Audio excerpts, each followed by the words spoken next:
Hörmətli və əziz yeni çağırışlar. Bir gün yanan bir evə bir quş dimdiyində su gətirir. Bunu görənlər deyirlər ki, ay quş, görmürsənmi? Cəmaət vedrə ilə su gətirib yanğını söndürə bilmir. Sənin bir damcı suyun nəyə dəyişəcək ki? Quş da cavab verir ki, mən öz dostluğumu və xoş niyyətimi göstərirəm. Dost olmağı bacaran və yaxşı təcrübələri yaymağa çalışan hər kəsə salam olsun. Bugün Yeni çağırışlar müzakirə proqramında mötəbər qonağımız var. Harvard Universitetinin professoru, Qlobal Təhsil İnnovasiyaları Təşəbbüsünün direktoru Fernando Reimers. Cənab professor UNESCO-nun Təhsilin Gələcəyi Komissiyasının üzvü olaraq gələcəyimizi birgə dizayn etmək hesabatını hazırlayıb. Dünyanın bir çox məktəblərində istifadə edilən BMT-nin dayanıqlı inkişaf məqsədlərinə uyğun kurikulum tərtib edib. Hazırda Harvard Universitetinin Qlobal missiyasının inkişafı üçün çalışır. 45 kitabın müəllifi və ya redaktorudur. Cənab Reimers, proqramımıza qoşulduğunuz üçün, dəvətimizi qəbul etdiyiniz üçün sizə dərin minnətdarlığımızı bildirir. Well, dear new challengers, one day a bird brings water in its beak to a burning house. Those who see this say, hey bird, don't you see the people can't put out the fire, cannot extinguish the fire with a bucket of water, and what a difference you can make, what a difference your one drop of water will make. And the bird replies that I'm showing my friendship and goodwill. So greetings to all those who have good intentions and those who can be a good friend. Today we have an honorable guest. We have this privilege to host our honorable guest in the discussion program, New Challenges. This is Professor Fernando Reimers of Harvard University, director of the Global Education Innovation Initiative. As a member of UNESCO's Commission on the Future of Education, Professor Reimers prepared the report called Designing Our Future. He designed a curriculum in accordance with the UN Sustainable Development Goals, which is used in many schools around the world. Currently, he works for the development of the global mission of Harvard University, and he is the author of 45 books. Professor Reimers, we are very honored to have you here today in our program. Welcome to New Challenges. Biz sizin səsinizi eşitmirik. Professor Reimers, could you please unmute yourself? Thank you. Thank you very much, Jafar. I am delighted to be in conversation with you today and through your program in conversation with many teachers in Azerbaijan. It is my honor. Cəfər bəy, çox xoşdur sizinlə bugünkü Yeni Çağırışlar proqramında qonaq olmaq və sizin vasitənizlə həmçinin də Azərbaycanda bir çox müəllimə qonaq olmaq da, onlarla da həmsöhbət olmaq xoşdur. Əziz yeni çağırışlar, əslində girişdəki əhvalatda təsadüfən danışmadım. Cənab Reimersin uşaqlar üçün yazdığı bir kitab var. Həmin kitabda sevginin rəmzi olan quş uşaqlara bir sıra çağırışlar edir. İrəlidə biz bu barədə də danışacağıq. Mən elə fürsətdən istifadə edib Cənab Reimersə bir daha xüsusi təşəkkür edirəm. Xüsusi təşəkkürüm eyni zamanda bu fürsəti bizə yaradan Təhsil Nazirliyinin rəhbərliyinə, eyni zamanda bu proqramın ərsəyə gəlməsində misilsiz xidməti olan dəyərli komanda üzvlərimə, T-Network komandasına və bir sözlə bu proqramda əməyə keçən hər kəsə təşəkkür edirəm. By the way, in fact, I tell the story in the introduction part by accident. It was not by accident. As you are probably aware, Dr. Reimers has a book written for children, especially. In that book, the bird, which is a symbol of love, makes a series of calls to the children, and we will talk about this in future. I would like to take this opportunity to convey my best regards and gratitude to those who contributed to the arrangements of this program, and specifically to the leadership of Minister of Education and my valuable team of T-Network program. Thank you. Cənab Reimers, icazənizlə suallara keçid etmək istərdi. Sizin fəaliyyətinizə nəzər yetirdikdə ana xətt olaraq qlobal vətəndaşlıq anlayışı önə daha çox çıxır. Özünüzü nə dərəcədə qlobal vətəndaş hesab edirsiniz? Ümumiyyətlə, nə vaxtdan və necə qlobal vətəndaş olmağa qərar verdiniz? Professor Reimers, looking at your activity, we clearly see the concept of global citizenship standing out as the headliner. So to what extent do you consider yourself a global citizen, and when and how did you decide to become a global citizen? I think that since humans have a sense of who they are, a sense of self, they have been trying to answer the question of who am I and what is the purpose of my life? And for most humans, the answer to that question is first shaped by the communities that they belong to, their family, their village, their city. But I think that as people move and as we become into contact with people who have moved, that sense of who I am can expand. I think it was 20 centuries ago that a man who wrote playwrights, theater plays, a man named Terence, wrote in one of those plays, "To be human is to live so that nothing human is foreign to us."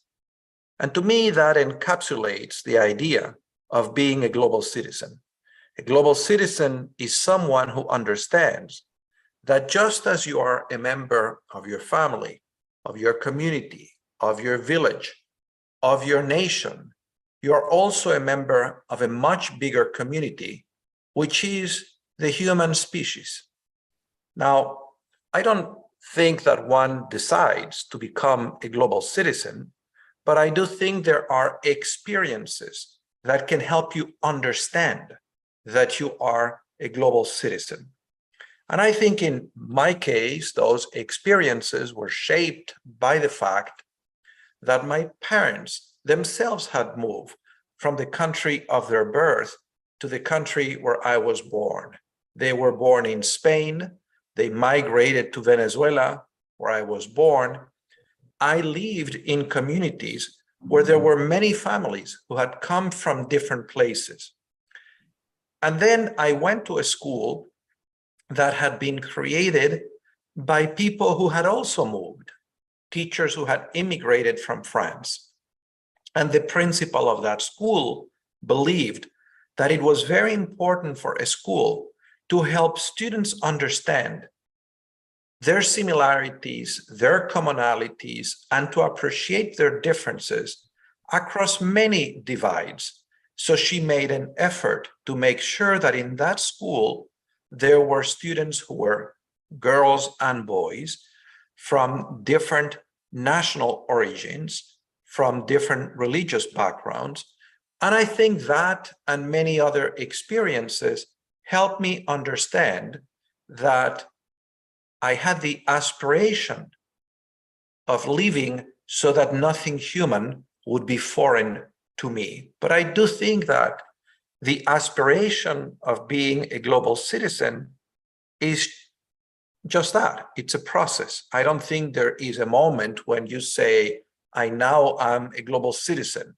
I have a passport of the world that says I'm a global citizen.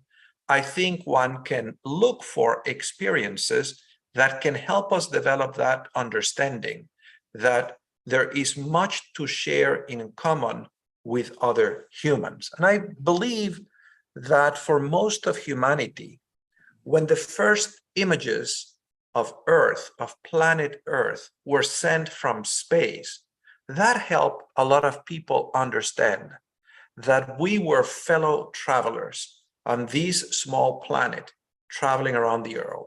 And more recently, the images that have been sent by this powerful telescope of our galaxy traveling with other galaxies have also helped a lot of people understand the shared humanity we have with other people. Cəfər bəy, sualınıza cavab olaraq bildirim ki, bəşər övladı öz yaradılışı etibarilə bütün təkamül və zaman boyunca öz kimliyini axtarmışdır. Mən kiməm, həyata nə üçün gəlmişəm? Bunu biz həm icmaların timsalında, ailələrin timsalında, kəndlərin, sonradan qəsəbələrin, şəhərlərin və ümumiyyətlə bütün cəmiyyətin timsalında görə bilərik. Bu məxsusiyyət məsələsi, mən hara mənsubam, mənim kimliyim və s. Və icmalar arasında, insanlar arasında təmaslar genişləndikcə bu anlayış getdikcə genişlənmişdir. O da təşəkkül tapmışdır. 21-ci əsrdə bir çox piyesaların müəllifi olan Terence yazırdı ki, insan olmaq insana xas olan bütün o cəhətləri olduğu kimi qəbul etmək, onları yad hesab etməmək deməkdir. Yəni, insanın xislətində olan bütün o cəhətləri olduğu kimi qəbul etmək deməkdir. Mən sizin o qlobal vətəndaşlıq sualınıza sözümü gətirirəm. İşə gətirib ki, mən bir çox həm ailələr, ölkələr, yaşayış məkanları və kəndlər dedikdə, onu öz timsalında da deyə bilərəm. İş ondadır ki, mənim valideynlərim bir ölkədə doğulublar, mən başqa ölkədə doğulmuşam. Onlar İspaniyada doğulub, Venezuelaya köç ediblər. Mən Venezuelada doğulmuşam. Sonradan Amerika Birləşmiş Ştatlarında təhsil alıb böyümüşəm, boya başa çatmışam. Və bir çox mədəniyyətlərlə, bir çox millətlərlə eyni yerdə, eyni məkanda qaynayıb qarışmışam. Təhsil aldığım məktəb təsəvvür edin ki, fransız mühacirlərinin, fransız miqrantlarının təsis etdiyi bir məktəb olub və mən o mühitdə digər millətlərin nümayəndələri ilə təmasda olmuşam. Odur ki, sualınıza cavab olaraq özünüzü nə dərəcədə qlobal vətəndaş və nə vaxtdan qlobal vətəndaş hesab edirsiniz? Mən deyərdim ki, bu bir hansısa konkret anın, məqamın, zamanının məsələsi deyil. Bu davamlı bir prosesdir. İş elə gətirib ki, mən bütün bu həyatım boyunca bunu özümə hiss etmişəm. Yəni, qlobal vətəndaş olmaq bir prosesdir. Necə ki, dünya kainatda mövcuddur. Digər planetlərlə, digər ulduzlarla mövcuddur. Dünya da bu galaktikanın, kainatın bir qlobal vətəndaşıdır demək olarsa. Mən də eyni şəkildə biz insanlar da hamılıqla, əgər biz dünyavi səviyyədə götürsək, qlobal vətəndaşlarıq və bunun təzahür formalarında həyatda görürük. Cənab Reimers, ətraflı cavabınız üçün sizə təşəkkür edirik. Bəs təhsildə təbliğ etdiyiniz əsas ideya nədir? Professor Reimers, thank you for a very comprehensive and informative answer. But having that said, what do you think, what is the main idea that you promote in education? That the most important goal of education should be to help people develop the capacities that allow them to become architects of their own lives and contributing members of the many communities of which they are a part. That the goal of education is to prepare people to be self-authoring individuals who can set their own purpose and who can achieve their purpose and who can join others in improving the many communities of which they are a part, from the most local community, their village, their city, to the planet.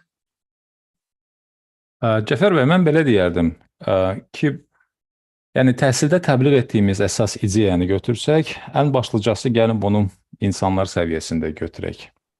Başlıca olaraq biz təhsildə elə etməliyik ki, elə insanlar yetişdirməliyik ki, onlar öz talelərinin memarları olsunlar, öz həyatlarının, öz bacarıqlarının memarı olsunlar və öz gələcəyini qurmaqla yanaşı həmçinin də cəmiyyətə də töhfə verə bilsinlər. Yəni, bu insanlar bir nə qədər dolğun, bu bir nə qədər kamil insan olsa, bir o qədər onlar cəmiyyətə də daha çox töhfə vermiş olacaqlar. Yəni, bu fərdlər, bu şəxslər öz məqsədlərinə doğru inamla addımlaya bilən və digər insanlarla birlikdə istər kənd, qəsəbə, yaşayış məskənləri olsun, ölkə olsun, onun çiçəklənməsinə, onun firavan təşəkkül tapmasına töhfə verə bilsinlər. Mənim zənnimcə başlıca, yəni ideya bu olmalıdır.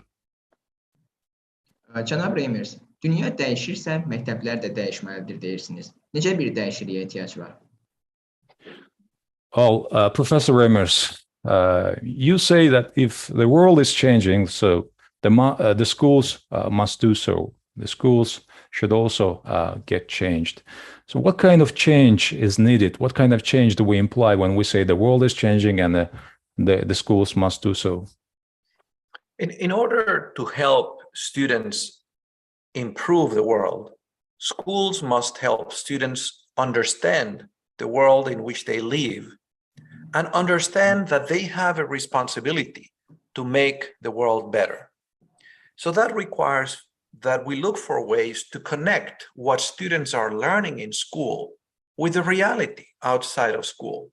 We need to open the doors and the windows of the school to the real world. We need to bring the challenges of the world into the curriculum for the purpose of helping students appreciate those challenges, understand the challenges, and develop the confidence and the skills to address them. So what are some of the big challenges that we face as humanity? An obvious one is climate change. We need to make sure that students understand not only that this is a big problem, not only the science of climate change, but also to develop the skills that will contribute to developing alternative forms of energy, alternative forms of lifestyles, different forms of consumption, more sustainable lifestyles. Another challenge that we face is social inequality and poverty and exclusion. And so students must understand this challenge and what the consequences are, and develop the desire, the attitude, the disposition to want to do something about it, and the skills to do something about that. Similarly, one of the challenges we face around the world is that the idea of human rights, the idea that every person has basic rights just because they are a human, regardless of their gender, regardless of their social class, regardless of their race, their ethnicity, that idea is being challenged around the world by groups that believe that some humans have superior rights to other humans. So it's important to educate students to understand these challenges and to help them develop the skills and the commitment to live in a way, to act in a way that makes the idea of human rights a reality, not only for them, but for others. So how do we do that? I don't think it's enough for teachers to talk about these challenges. They need to design experiences, activities that make it possible for students to develop a practice, to try things, to use that practice to help them understand the relevance of the subjects they're learning in school, what some people call project-based education.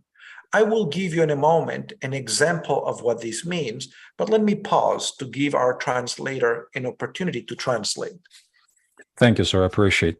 Cəfər bəy, sualınıza cavab olaraq aşağıdakıları bildirmək istərdim ki, əgər biz yenə də təhsildə dəyişiklik deyiriksə və bunu həyata keçirmək haqqında danışırıqsa, burada bir neçə məqam vardır ki, onları xüsusilə qeyd etmək lazımdır. Birinci, biz tələbələrə dünyanı daha yaxşı başa düşməkdə köməkçi olmalıyıq. Dünyanı deyəndə gerçək dünyadan söhbət gedir, nəzəriyyədən gelmir. Yəni, biz təhsili təmin etməklə yanaşı, bu təhsili maksimal səviyyədə gerçək dünyaya yaxınlaşdırmalıyıq. Şagirdlər mövcud dünyada, real dünyada mövcud olan çağırışları anlamalıdırlar. Onlar reallıqlarla artıq təhsil müəssisələrində tanış olmalıdırlar. Təhsil müəssisələri öz qapılarını, bacalarını bu reallıqlara, bu çağırışlara açmalıdırlar. Və hətta mən belə deyərdim, bu çağırışları kurikulumda əks etdirməyə ehtiyac var. Yəni, zamanımızda mövcud olan çağırışları təhsil kurikulumlarında əks etdirməyə ehtiyac var. Ki, tələbələrdə və şagirdlərdə o çağırışların öhdəsindən gəlmək üçün lazımi bacarıqlar formalaşsın. Hansı çağırışlardan söhbət gedir? Təbii ki, belə bir sual da verə bilərsiniz. Çağırışlar deyəndə. Misal üçün, iqlim dəyişməsi. İqlim dəyişməsinə yanaşı hansı bacarıqlar ola bilər? Alternativ enerji mənbələrindən istifadə və yaxud da ki, daha ağıllı, daha smart dediyimiz o daha ağıllı həyat bacarıqları, daha doğru, daha ağıllı istehlak yanaşmaları, bununla yanaşı yenə də cəmiyyətin bu problemlərin həll olması üçün səfərbər olması kimi sosial bacarıqlar. Ardınca insan hüquqları, biz durmadan deyirik, insan hüquqlarını təbliğ edirik. Biz qeyd edirik ki, hər bir insanın onun milli, etnik, həmçinin gender və digər mənsubiyyətindən asılı olmayaraq fundamental insan hüquqları və azadlıqlarına, bu azadlıqlardan istifadə etmək hüququ vardır. Təbii ki, amma bunun müqabilində biz görürük ki, bəzi qrup insanlar özlərini digərlərindən daha üstün hesab edirlər və bu hüquqlardan daha üstün şəkildə faydalanmağı düzgün hesab edirlər. Təbii ki, bunlara qarşı burada təhsildən istifadə edərək düzgün təhsil, düzgün yönləndirmə verməklə biz şagirdlərimizi, gənclərimizi daha düzgün yetişdirmiş olarıq. Yəni, bu mənada müəllimlərin rolu da çox vacibdir. Yəni, qeyd etdiyim o çağırışların və kurikulumda qeyd olunan bacarıqların fonunda onun fövqündə müəllimlər də bu yanaşmalardan, düzgün praktik yanaşmalardan istifadə edərək relevant, yəni belə deyək, aktual şəkildə tədris etməlidirlər. Yəni bizim tədris etdiyimiz fənlər və tədris etdiyimiz, çatdırmaq istədiyimiz o bilik mücərrəd olmamalıdır, reallıqdan uzaq olmamalıdır, relevant olmalıdır, yəni aktual olmalıdır və indi ona biz müasir dildə project-based deyirlər, yəni layihə əsaslı tədris deyirlər ki, mən indi o layihə əsaslı tədrisin nə olduğunu da birazdan açıqlayacağım. Let me give you an example of how schools can open the doors and the windows to problems in the community. Some years ago, some former students of mine from Mexico decided to begin an organization that would work with teachers to help the teachers develop new pedagogies, new ways of engaging their students based on these ideas that I have shared. And I did an evaluation of their programs. So one example of what they did.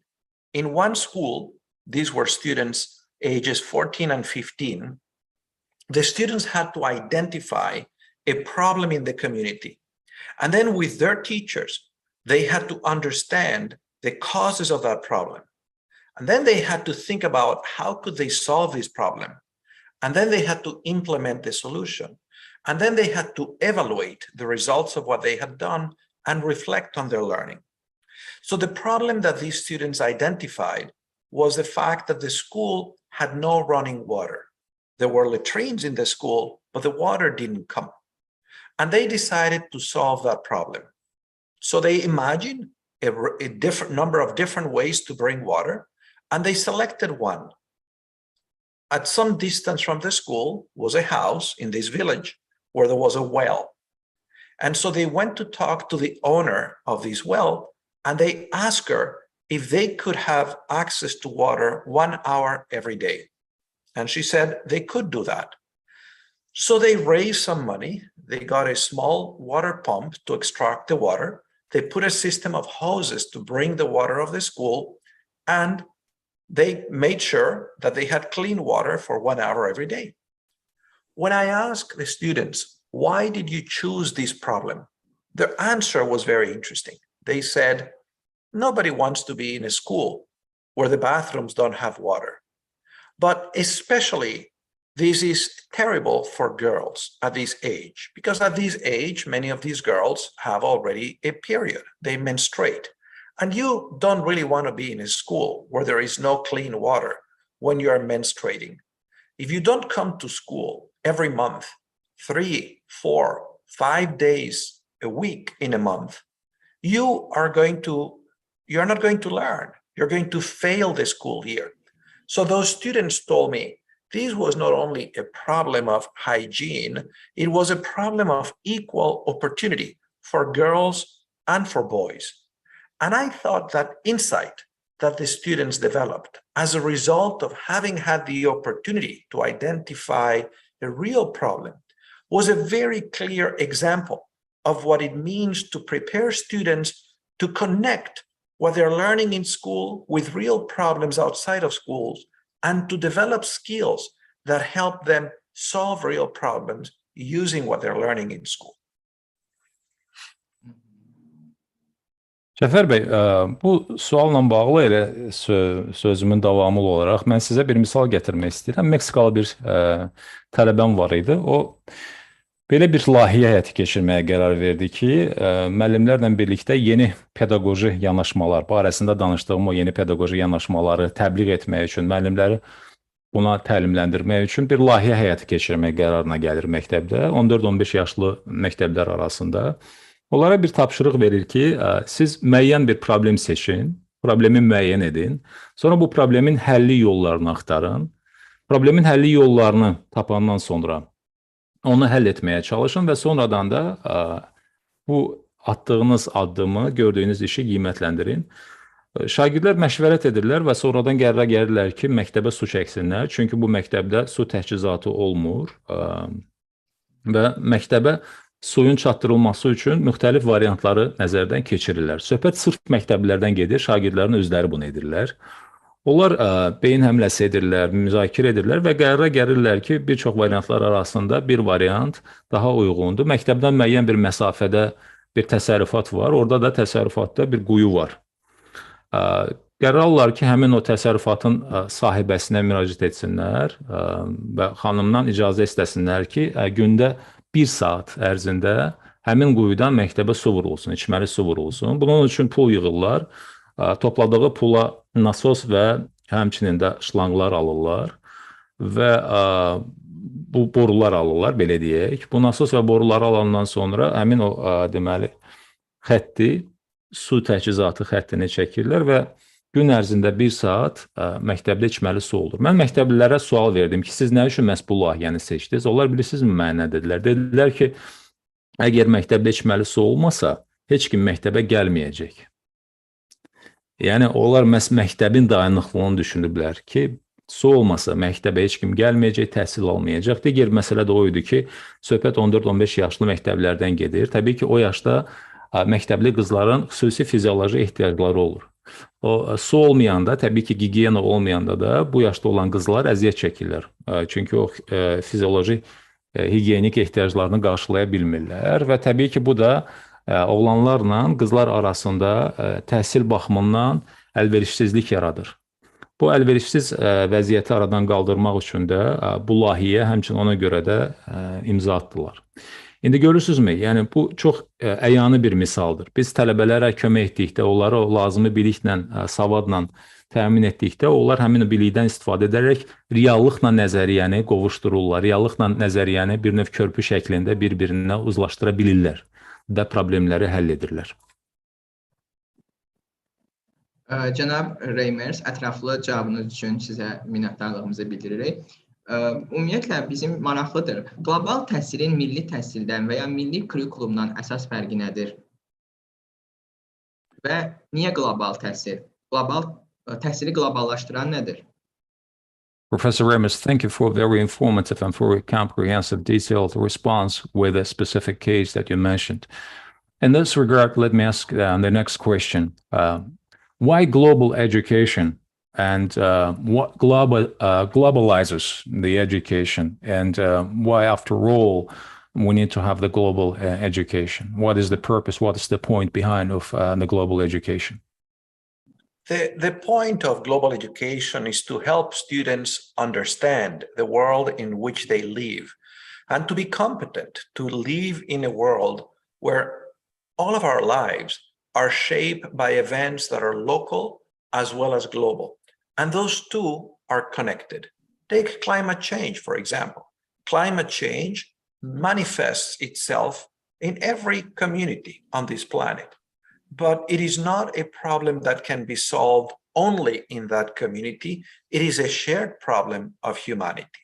So students need to understand this relationship because the process of globalization, through exchanges such as the one we're having today, through trade, through migration, is bringing into contact people from many different cultural origins. It is essential that we educate students to understand that difference as a source of strength, as a source of possibility, as something valuable, and to help them develop the skills to work across those cultural differences for the benefit of humankind, for the benefit of addressing our challenges. That is the reason I think every school on this planet should be helping students understand what are these shared global challenges and how to advance a vision of the world, such as the vision articulated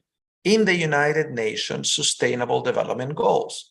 17 goals adopted at the General Assembly of the United Nations in 2015 that describe a world which is inclusive and which is sustainable and where we can resolve our differences in peaceful ways. Cəfər bəy, bilirsinizmi, sizin sualınıza cavab olaraq niyə qlobal təhsil, təhsili qloballaşdıran nədir və fərqli cəhətlər nədir? İş ondadır ki, dünyadakı cərəyan edən bütün hadisələr, onlar həm lokal, həmçində qlobaldır. Heç bir lokal hadisə qlobal olmadan ötmür. Yəni, onun qlobal fəsadları var, həmçində əks istiqamətdə. Elə iqlim dəyişikliyini götürək. İqlim dəyişikliyi istənilən cəmiyyətdə, istənilən lokal hüdudlarda da baş verə bilər. Amma eyni zamanda o bir qlobal prosesdir. Yəni onun təzahür formaları fərqli ola bilər, amma qlobal prosesdir. Heç bir, yəni icma, heç bir cəmiyyət, heç bir ölkə o qlobal iqlim dəyişikliyindən kənarda qalmır. Yəni o bizim ümumi bir problemimizdir. Tələbələr də, şagirdlər də bunu anlamalıdırlar ki, onlar belə bir şəraitdə, belə bir dünyada yaşayırlar ki, oradakı problemlər, oradakı məsələlər artıq gündəmdə dayanan məsələlər qlobal xarakterlidir. İstər ticarət olsun, istər miqrasiya olsun, biz bunu müasir dünyada necə təşəkkül tapdığını görürük. Yəni cəmiyyətlər artıq bu ticarət, miqrasiya və yaxud da ki, iqlim dəyişikliyi kimi proseslərdən kənarda qala bilməzdir. Bunlar artıq qlobal miqyaslı proseslərdir ki, əslində təhsil də bu məsələləri özündə ehtiva etməlidir. Və biz burada fərqli cəhətləri, yəni ölkələr təbii ki, indi ölkələr, millətlər fərqli cəhətləri vardır. Amma bu fərqli cəhətləri bir güc kimi, bir üstünlük kimi görmək lazımdır. Üstünlük və güc mənbəyi kimi bəşəriyyət üçün. Və bu fərqli cəhətləri biz insanlığın, bəşəriyyətin faydasına çevirməliyik. Onları bizim faydamız üçün istifadə etməliyik.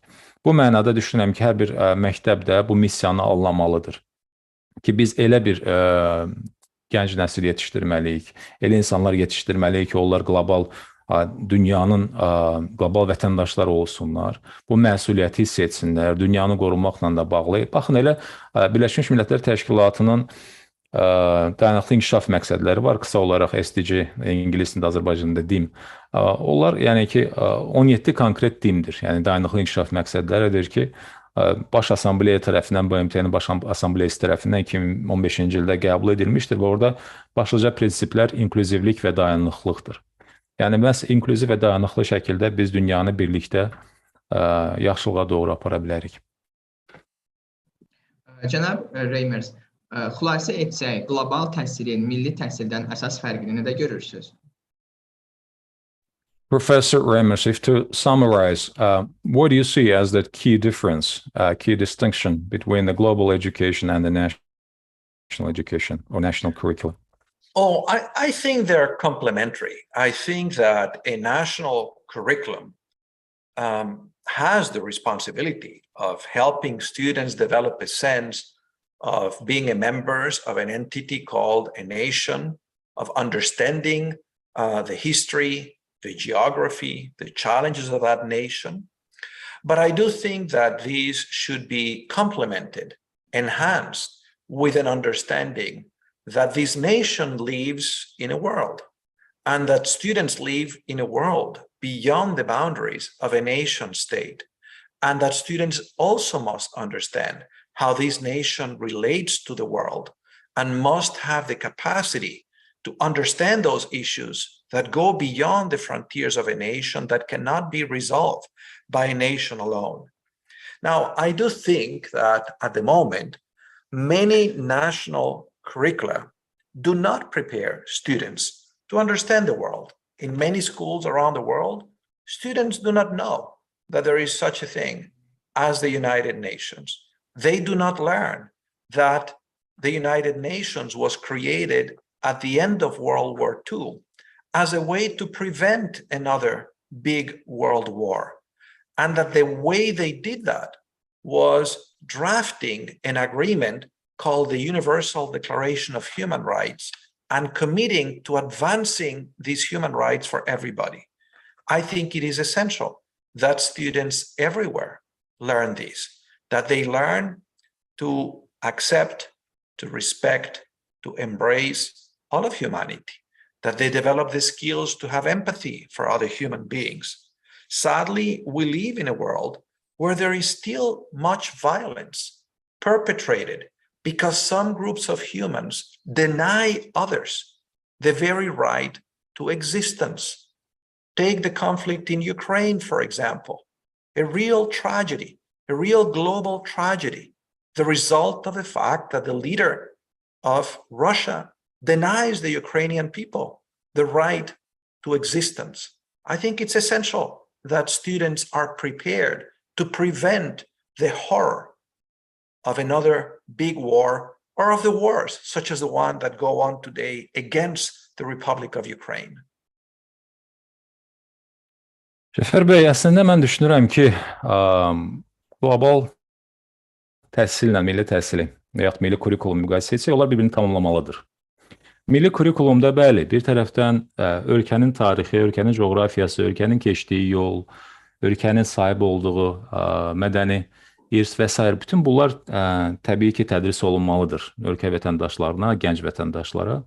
Digər tərəfdən onlar başa düşməlidirlər ki, onların vətəni digər ölkələr kimi dünya ictimaiyyəti daxilində, dünya camiyyəsi daxilində mövcuddur. Heç bir ölkə təcrid olunmuş şəkildə digərlərindən mövcud ola bilməz. Yəni, bunu da dünya dəyərlərini, həmçində dünya tarixini də tələbələrə bildirmək lazımdır. Onlar başa düşməlidirlər ki, onların bir nə qədər öz tarixi, mədəniyyəti, coğrafiyası varsa, bir o qədər də digər dövlətlərin də mədəniyyəti, coğrafiyası, tarixi vardır. Və biz dünyada olan problemləri birlikdə həll etməliyik. Təəssüf edirəm ki, bir çox ölkələrdə şagirdlərə bu biliklər aşılanmır. Yəni, hələ də bir çox məktəblər, bir çox ölkələr var ki, orada şagirdlər BMT-nin nə olduğunu bilmirlər, onlara bu sahədə məlumat verilmir. BMT-nin 2-ci Dünya müharibəsinin sonunda yaradıldığını, nə üçün yaradıldığını, hansı məqsədlə, növbəti müharibələrin qarşısını almaq məqsədi ilə yaradıldığını bilmirlər. Bilmirlər ki, misal üçün, belə bir beynəlxalq insan hüquqları, universal insan hüquqları bəyannaməsi var və bu bəyannamə nə üçün qəbul edilibdir. Bilmirlər ki, digər insanların şərəf və layiqəti və insanların sülh şəraitində yaşamaq hüquqları var. Bu hüquqları tanımaq, onları qəbul etmək vacibdir. Yenə də biz görürük ki, təəssüflə qeyd edirəm, dünyada bir çox münaqişələr var. Bəzi qrup insanlar, bəzi dövlətlər, dövlət rəhbərləri düşünürlər ki, onların müstəsna hüquqları var digər millətlərə baxanda və biz bunu Ukraynada baş verənlərin timsalında konkret görürük ki, yenə də qeyd etdiyim kimi bir ölkənin rəhbəri qlobal miqyasda düşünür ki, onun məxsusi belə bir müstəsna hüququ var ki, Ukraynalıların hüquqlarını tapdalasın. Onun hüququ sanki onların hüququndan daha üstündür və o hüquqları tanımır. Bu da böyük bir faciədir. Qlobal miqyasda müasir zamanımızda dünyada baş verən və Ukrayna xalqının da başına gələn bir fəlakətdir. Təbii ki, bütün bu halların qarşısını alması üçün, onların baş verməsinin, təkrarlanmasının qarşısını alması üçün belə bir yanaşma olmalıdır və suala qayıtdıqda yenə də düşünürəm ki, qlobal təhsil ilə milli təhsil bir-birini tamamlamalıdır, nəinki bir-birini istisna etməlidir. Cənab Reimers, elə yeri gəlmişkən BMT-nin dayanıqlı inkişaf məqsədlərinə uyğun olaraq siz bir kurikulum hazırlamışsınız. Bu kurikulumun ana xəttləri barəsində nə deyə bilərsiniz? Müəllimlərimiz bu kurikulumun hansı tərəflərini tətbiq edə bilərlər? Ümumiyyətlə, biz bu sualla bunu aydınlaşdırmağa çalışmaq istəyirik ki, bir sinifin qlobal sinifə çevrilməsi üçün hansı yanaşmalara ehtiyac var? Müəllimlərimizə nə tövsiyə edirsiniz? Professor Reimers, as a follow-up to that question and to your kind response, we know that you have developed a curriculum in line with the UN Sustainable Development Goals. And what can you say about the main lines of this curriculum? What aspects of this curriculum can our teachers apply, and what approaches are needed to convert a class into a global class, for instance? Yes, with my graduate students as collaborators, I have developed several global citizenship curricula. And I have just placed on the chat in the Facebook page where this is being broadcast links to places where that curriculum can be downloaded in English. The idea is very simple. The first curriculum that we developed was called the World Course. And what we did is we began with the UN Sustainable Development Goals and with the Universal Declaration of Human Rights.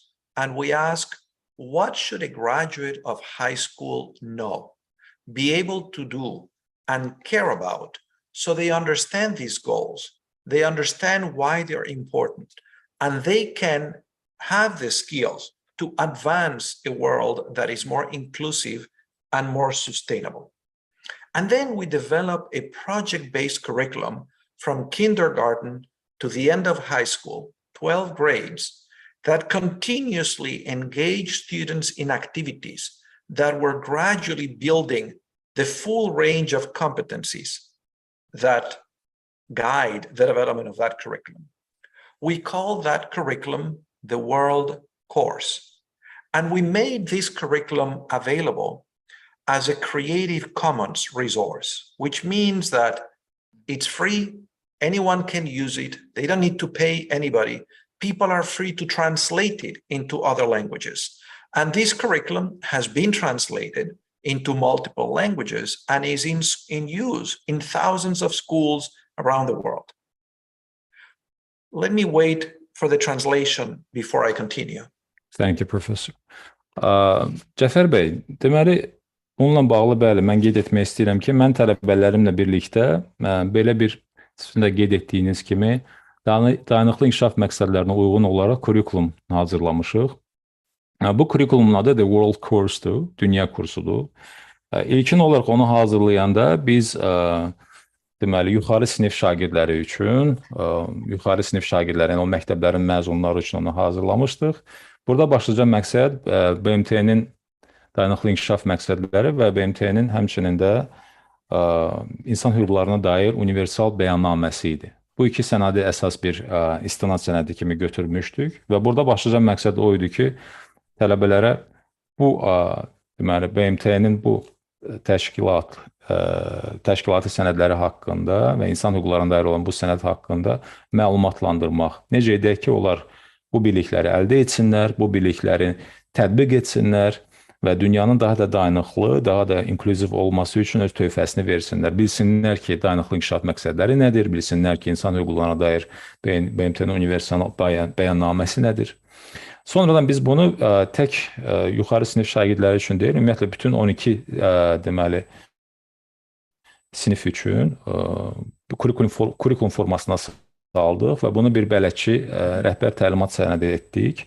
O bütün bir çox dillərə tərcümə edilibdir və tamamilə təmənnasızdır. Onun adı qeyd etdiyim kimi The World Course-dur. Yeri gəlmişkən mən bugünkü verilişin, Yeni çağırışlar verilişini tweet eləmişəm öz Facebook səhifəmdə. Orada chat bölməsində də həmin bax bu The World kursun yükləmək üçün, tamamilə təmənnasız şəkildə yükləmək üçün orada ünvan yerləşdirmişəm, o linkləri yerləşdirmişəm. Çünki bunlar, biz istəyirdik ki, bütün dünyaya çatımlı olsun, əlçatan olsun, hamı istifadə edə bilsin. Onu siz yenə də rahat şəkildə müəllif hüquqlarına görə narahat olmadan tərcümə edə bilərsiniz və sərbəst şəkildə istifadə edə bilərsiniz ki, çox yerlərdə istifadə olunur. İndi davam edirəm. Yes, Professor. So this curriculum was well received. In the first year, 20,000 copies of this curriculum had been downloaded. But I then began to hear from the teachers who were using this curriculum, and some of them told me it was difficult for them to teach some of the content of this curriculum because they hadn't received the preparation to have the knowledge to do that. So with my collaborators, with my students, with more than 30 of my graduate students at Harvard, we developed a simpler version of that curriculum called Empowering Students to Improve the World in 60 Lessons, just 60 lessons. 5 lessons for first grade, 5 lessons for second grade, 5 lessons for third grade, all the way to 12th grade.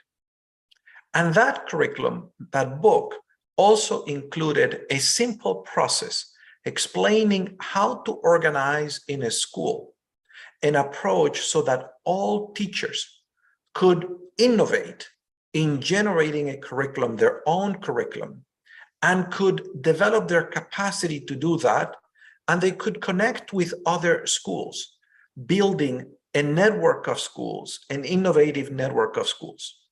And the second book was even better received than the World Course because it was simple.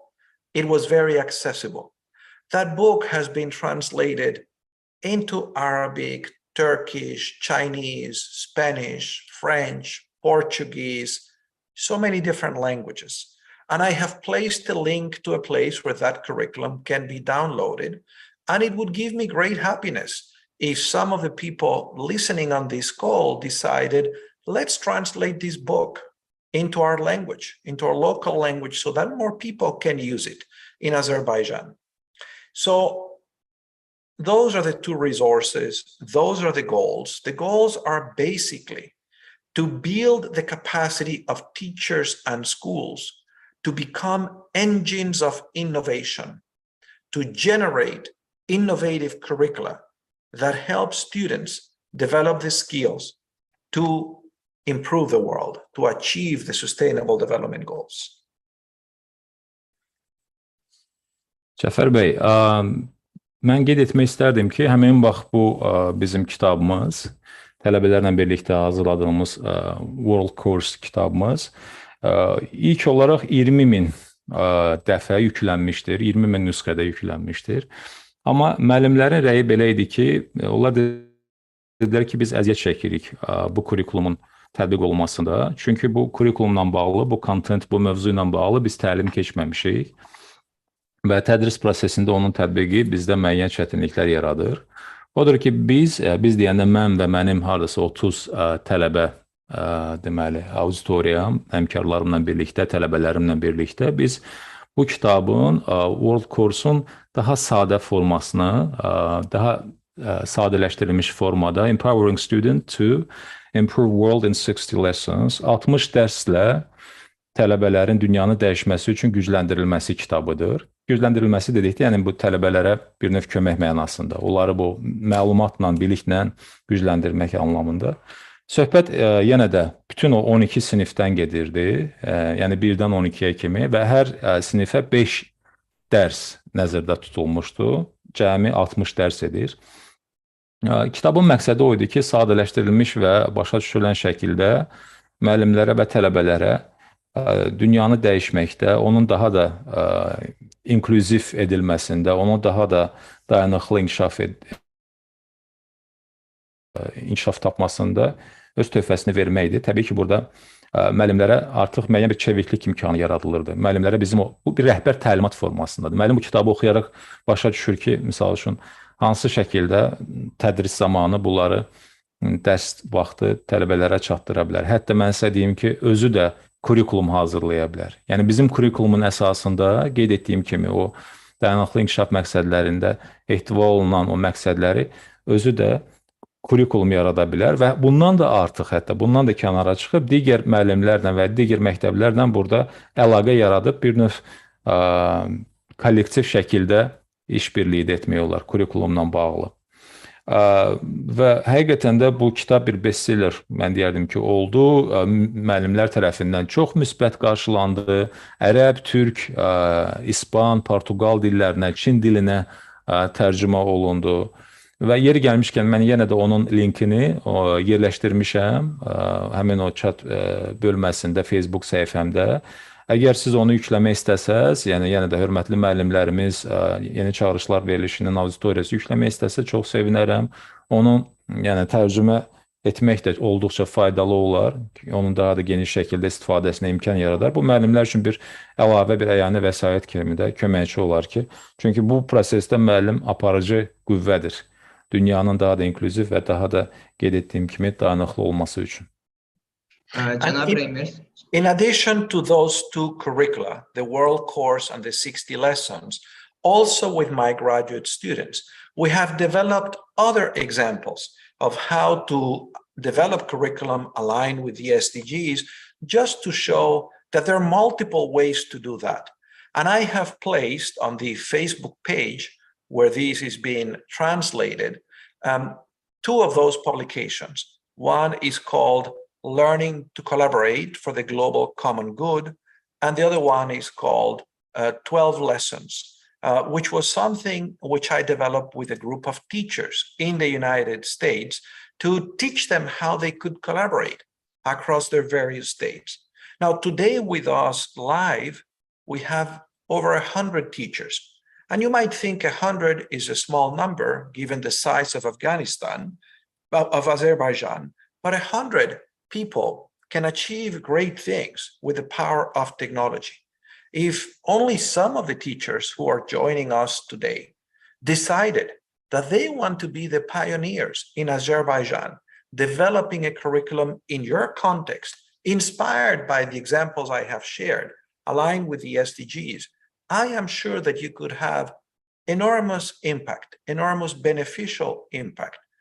bringing to reality the aspirations of this report of UNESCO's Commission on the Futures of Education to reinvent, to reimagine the culture of education.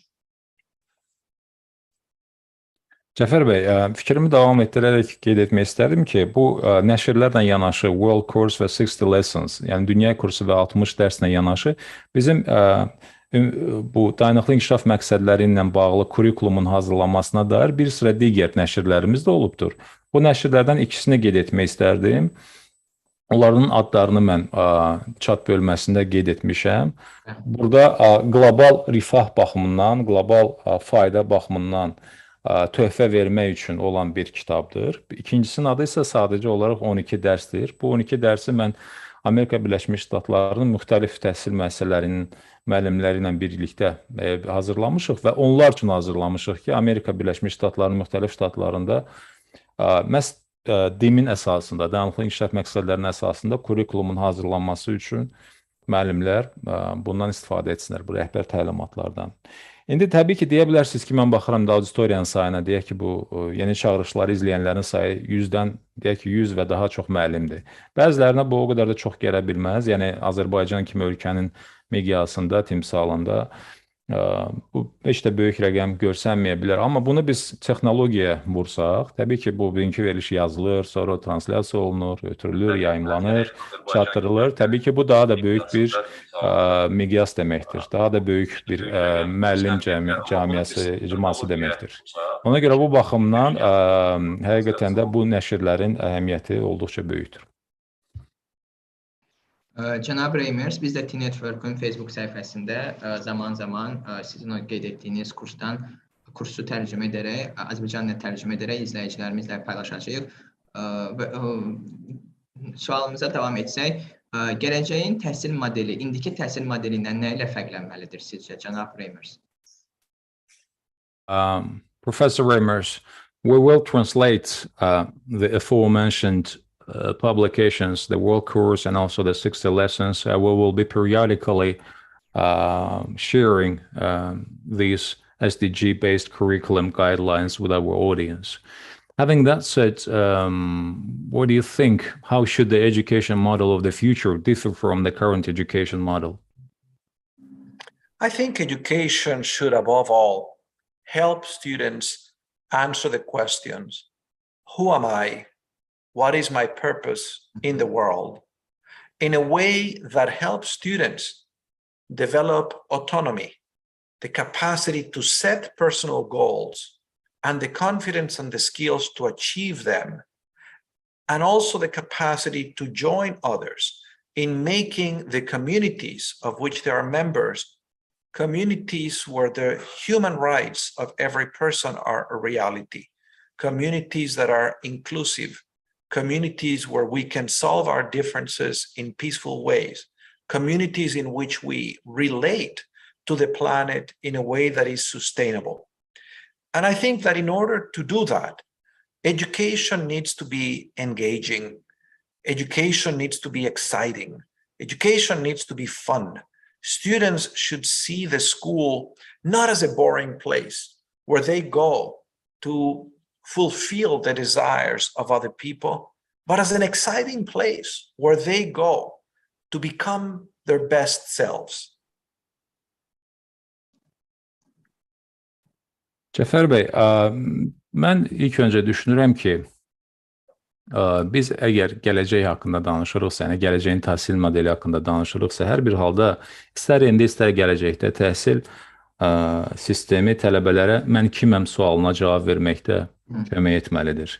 Mənim bu dünyada təyinatım, məqsədim nədir, nədən ibarətdir? Yəni bu missiyanın başa düşülməsində, tapılmasında istənilən təhsil sistemi onun iştirakçılarına kömək etməlidir. Yəni müəyyən mənada tələbələrdə özünü dərk etməkdə, dünyanı kəşf etməkdə, məqsədlərini müəyyən etməkdə bir avtonomiya, yəni bir müstəqillik formalaşmalıdır. Digər tərəfdən onlar reallıqların həll olunmasında, insan hüquqlarının həqiqətən də bir reallıq olduğunu başa düşməkdə, bu insan hüquqlarının təşəkkül tapmasında, daha da inklüziv cəmiyyətlərin qurulmasında, problemlərin inklüziv şəkildə həll olunmasında töhfə verməyi də bacarmalıdır, öyrənməlidir. Bir tərəfdən həyatdakı təyinatlarını, məqsədlərini, kimliklərini, digər tərəfdən isə digər insanlarla birlikdə sülh şəraitində yaşayıb inklüziv cəmiyyət yaratmaqda töhfə verməlidirlər. Bu baxımdan mən düşünürəm ki, təhsil coşqulu olmalıdır, maraqlı olmalıdır, həyəcan verici olmalıdır, cansıxıcı olmamalıdır. Məktəbdə məhz şagirdlər ora gəlib kəşflər etməlidirlər və bunu yenə də qeyd etdiyim kimi çox həyəcanlı, coşqulu şəkildə etməlidirlər, nəinki cansıxıcı bir məkan kimi. Onlarla birlikdə sülh şəraitində yaşayıb inklüziv cəmiyyət yaratmaqda töhfə verir. Yeri gəlmişkən, professor Reimers coşqulu olmalıdır, maraqlı olmalıdır, həyəcan verici olmalıdır, cansıxıcı olmamalıdır. Məktəbdə məhz üzr istəyirəm, zəhmət olun. Deməli, cənab Reimers, sizin sözünüzə qüvvət, cansıxıcılıq barəsindəki qeydinizə bir istinad etmək istəyirdim.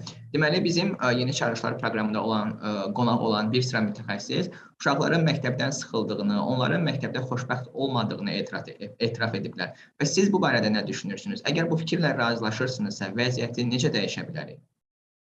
Məktəb həyatını, həyat məktəbinə çevirmək üçün hansı çağırışlara cavab verilməlidir?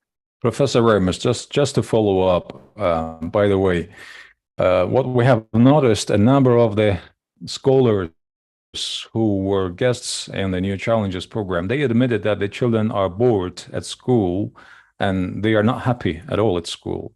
What do you think about it? If you agree with this thinking, with this statement, how can we change the situation and what challenges must be responded to make school life really an exciting life? How should we prepare people for the future in an exciting and fun manner?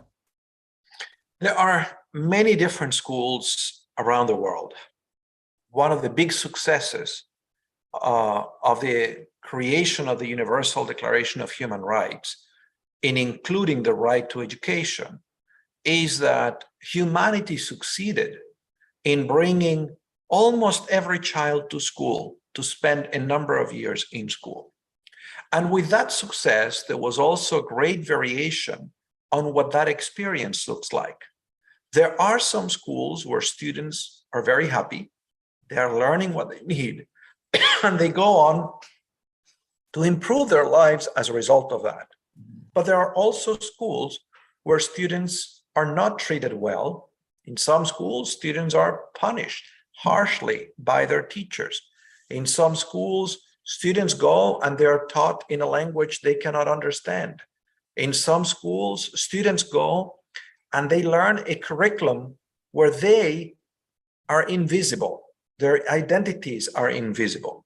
So there is a lot of variation, and I believe it is true that there are many schools that students find boring and where they're not learning anything valuable. And maybe what they're learning is even harmful. One of the problems in some schools in America is that we have bullying, some students mistreating other students. So this is not something that the teachers create, but it is something that happens in school. And if you are a student that is bullying, you're not going to be very happy going to school. You're going to suffer as a result of going to school. So I do think this is very serious. And we should all, educators, try to learn from the best schools. We should identify the schools and the teachers where the students have the best opportunities to become the best version of themselves. And we should then ask, how do we make other schools like them? And I am certain, I have never visited Azerbaijan, but I have been in many countries, and I'm certain that there are good schools in Azerbaijan and that there are good teachers, just like I'm certain there are bad schools and bad teachers, just like happens in America and in every other country. So what I hope is that you can create a system where you have the opportunity to learn from the best teachers in your country, to identify them, to learn from them. You know, there are simple things that can be done to cause people to become more interested in excellence in education. One of them is to create a simple process of recognition of good teaching in every school. Find a way once a year for students, for teachers, for parents to nominate the teacher that they think has been most successful in exciting their students, in teaching their students. And then create a process to maybe give some kind of an award, maybe some money, some recognition. But the beauty of that process is that it causes everybody to become engaged in paying attention to what is happening in the school, and it educates parents and it educates students into understanding the difference between good education and bad education, and to push a process that will try to make everybody better. Cəfər bəy, mən düşünürəm ki, ümumiyyətlə bu sahədə müxtəlif məktəblər vardır. Yəni, bəli, elə məktəblər təəssüf ki, vardır ki, o məktəblər də təhsil faydadan çox ziyan gətirir. Və orada qeyd etdiyim kimi BMT-nin daxili inkişaf məqsədləri və bu məqsədlərdən irəli gələn vəzifə və öhdəliklər, anlayışlar aşılanmır. Hətta bu məktəblərdə tələbələr cəzalandırılır, bəzi məktəblərdə çox ciddi cəzalandırılır, yəni belə məktəblər də var. Elə məktəblər var ki, orada tədris olunan fənlər və yaxud da ki, o bilik əslinə qalanda şagirdlərə ziyandır, onların faydasına deyil. Və bəzi kurikulumlar var ki, o kurikulumda ümumiyyətlə şagirdin yeri görsənmir. O sanki görünməz bir obyektdir. Amma bununla yanaşı yaxşı məktəblər də vardır. Müsbət bir nümunə olan məktəblər də vardır. Və ABŞ-da misal üçün, ABŞ-ın özündə bullying deyilən bir problem geniş yayılmışdır məktəblərdə. Şagirdlər tərəfindən digər şagirdlərin incidilməsi. Bunu təbii ki, müəllimlər təbliğ və təqlid etmirlər. Amma bu proses baş verir.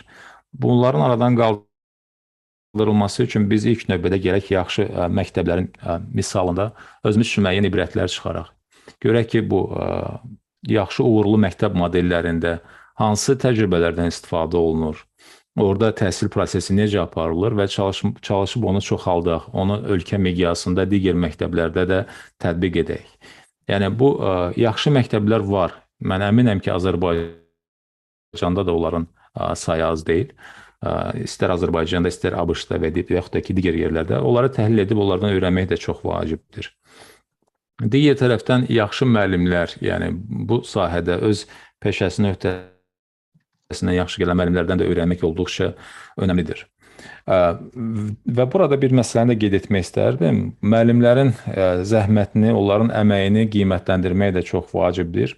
Yəni, bunun müxtəlif yolları var. Ən azı ildə bir dəfə valideynlərin, şagirdlərin iştirakı ilə, icmanın iştirakı ilə müəllim əməyinin və fərqlənmiş müəllimlərin mükafatlandırılması, onların qeyd olunması ola bilər.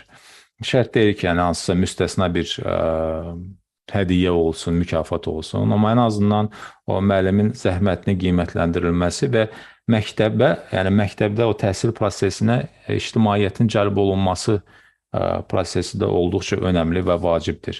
Yəni, bütün bunlar qeyd etdiyim kimi bizə nümunəvi təhsilin, nümunəvi məktəblərin yaradılmasında kömək edə bilər. Cənab Reimers, yaxşı məktəb modelindən danışmışkən, izləyicilərimizə Sinqapur təhsilindən 15 məktub kitabınızdan hansı məqamları xüsusi vurğulamaq istərdiniz? Ümumiyyətlə, bir sinifin qlobal sinifə çevrilməsi üçün hansı yanaşmalara ehtiyacımız var?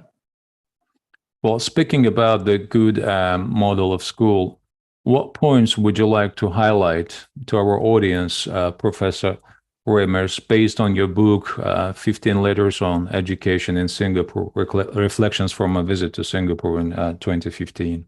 Yes, let me first say that this book was not written by me alone, but was written with 15 colleagues, educators from Massachusetts, after we visited Singapore to study their education system. And we wrote this book to share with our fellow educators in Massachusetts what we had learned and what we thought were some useful lessons for our state based on what Singapore was doing. And then we published this book for free. Anyone can find this book on Amazon and the cost is zero. Download it for free. The title is 15 Letters on Education in Singapore. The reason we went to Singapore is because the Global Education Innovation Initiative, which I lead at Harvard University, is a research program with colleagues in many different countries that is trying to advance knowledge about how to transform education systems, entire systems at scale, so that schools offer an education that is more relevant to the challenges of the 21st century. And one of the nations that has been doing that successfully is the nation of Singapore. I would like to highlight two things from that book, and I hope that those listening will have the curiosity to read these essays. It's a short little book. The first lesson is that when Singapore started as an independent nation only 60 years ago, less than 60 years ago, it actually had a very bad education system. Most people were illiterate, and Singapore was a very poor nation economically, did not have a lot of resources, did not even have drinking water. But the leaders of Singapore realized that the only way to have a future for them was built on three premises. Number one, build a nation in which the rule of law prevailed, in which laws provided a social contract that would make life predictable for people. Second, build a nation that included everyone, that gave everybody an opportunity to participate and to improve their circumstances.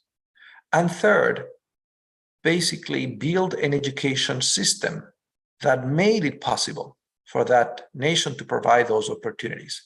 And that is how Singapore became, from being a very poor nation 60 years ago, one of the countries with highest per capita income in the world, and with a very well-functioning education system.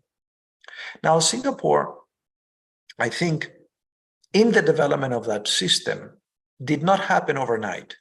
It was a process of continuous improvement where they had a modest mindset. They believed it was essential to continuously build on what had been done before. And that's a big difference from other systems that I know, where people try to make big jumps from the past into the future and to destroy what exists. I think that Singapore has understood how important it is to have an ambitious curriculum. And over those 60 years, they have made their curriculum more and more ambitious, more and more comprehensive. It is a curriculum that is trying to develop the whole child, not only cognitive skills, but also self-knowledge, character, and the social skills that make it possible for people to collaborate with others productively. Singapore has also understood that the only way an ambitious curriculum can transform the culture of the schools is if you provide teachers the opportunities to develop excellent skills. And so Singapore has an institute called the National Institute of Education that is in charge both of initial teacher preparation, but that also offers many opportunities for continuous professional development to their teachers.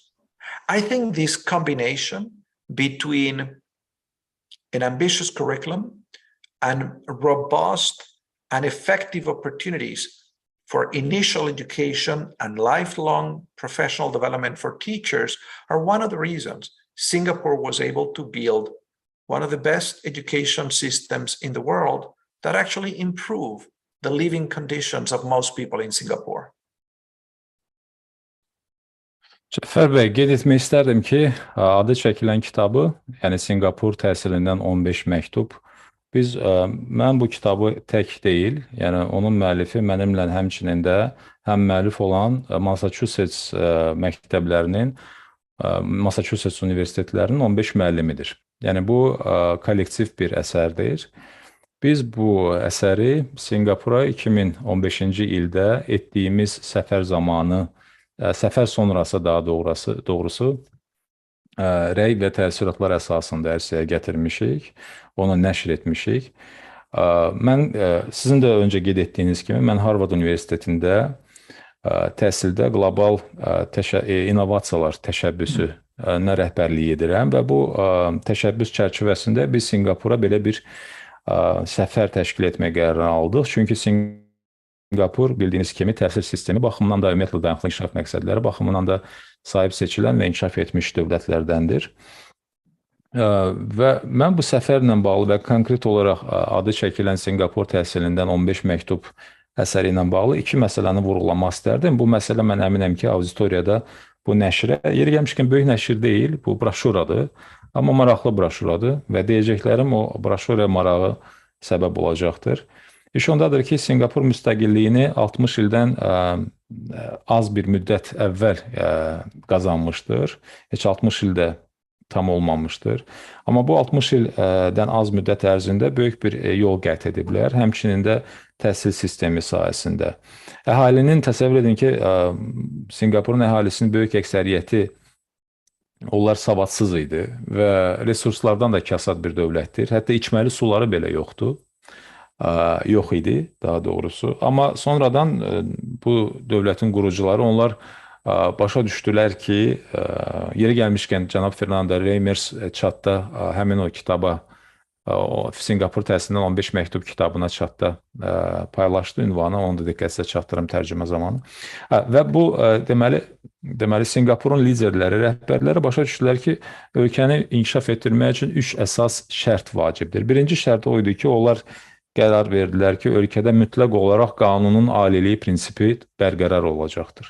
Yəni, hamı qanun qarşısında bərabər olacaqdır və sosial bərabərlik, sosial ədalət başlıca prinsip olaraq ölkədə, ölkə quruculuğunda tətbiq olunacaq. İkinci olaraq onlar bütün vətəndaşlar üçün bu quruculuq prosesində iştirak hüququnu, iştirak imkanını təmin etdilər və üçüncü, bu iştirak hüququndan faydalanmaq üçün hamı üçün səmərəli təhsil sistemini təmin etdilər. Yəni, bax, bu üç başlıca şərt əsasında, bu üç təməl əsasında dövlət qurdular. Hal-hazırda Singapur adam başına düşən gəlirə görə ən öndə gələn ölkələrdəndir. Ən yüksək deməli, gəlir səviyyəsi adam başına Singapurdadır.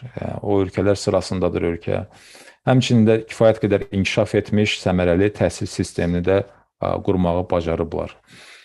Singapuru fərqləndirən cəhətlərdən birini mən qeyd etmək istəyirəm. Mən görürəm ki, onlar təhsil sistemini qurarkən əvvəlki təhsil təcrübəsindən imtina etməyiblər. Bir çox dövlətlərdə biz görürük ki, əvvəlki təhsil yanaşmalarını kənara atırlar, onlardan imtina edirlər. Amma Singapurda mövcud olan o təhsil təcrübəsini, qət edilən yolda əldə olunan nəticələri onlar növbəti təhsil sistemini qurarkən ondan istifadə edirlər. Bu da onları fərqləndirən cəhətlərdən biridir. Xülasə edim, sonda deyim, Singapurun təhsil sistemini, yəni bu kitab əsasında deyirəm, nədir? Birinci, çox ambisiyalı, yəni çox iddialı kurikulumun olması.